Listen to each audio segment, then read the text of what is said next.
Have you ever heard a story about 5 people living in a tiny apartment?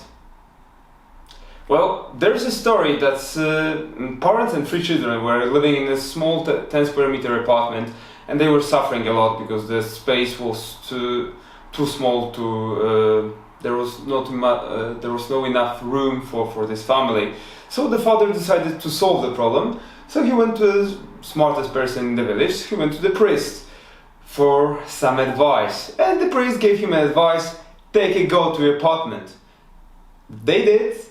They lived with the goats for 1 month, and after 1 month he came back to the priest, and he was like, what the man, it's awful, like living with a goat is not a good idea, and like our life is terrible. And the priest said, well, so kick the goat out of your apartment. And he did, and after 1 week he came back to the priest and he said, man, my life is much better, we have so much room, life is beautiful, I love my wife again and everything is great. And I call it a goat effect. Guten Tag, ¿qué tal? Welcome to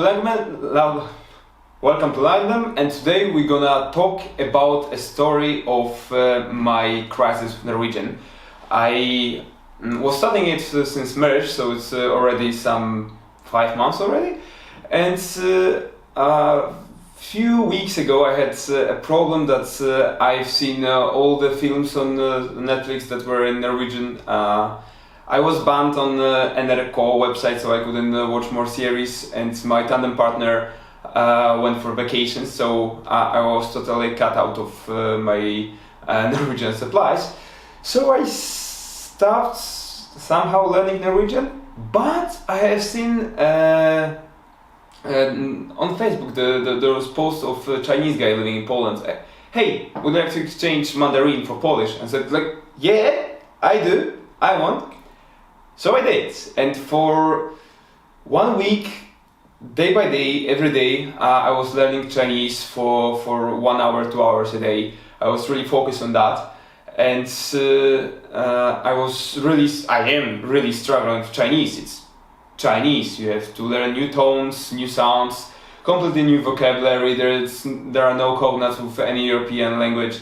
It's really, really difficult to start a language.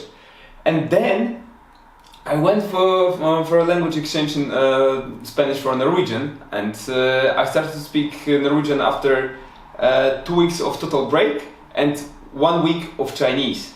And I felt, oh my god, this language is so easy. And because I felt it is easy, I started to speak more fluently because I felt more confident. So I spoke more fluently. I don't know if you get me. I mean, I felt good, so I was better. My skill could go a bit higher, but my self-confidence boosted my language skill even more. So this is really nice way of improving your self-confidence in speaking in a language. I think that 4 years ago I had the same situation with Spanish and Italian. I wanted to start Italian, and I was really struggling with speaking Italian because it was a new language for me.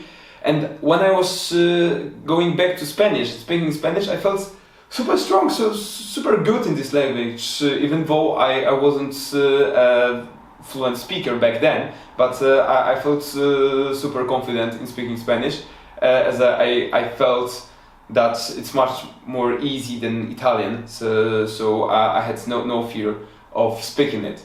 So the advice for you, if you want to boost your language skills in any language, start another language which is more difficult, or any other language, and go back to your previous target language after a few weeks.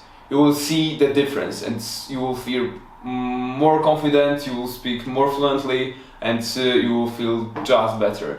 So yeah, take the experiment, and maybe let me know in the comments below how the experiment went. Thank you.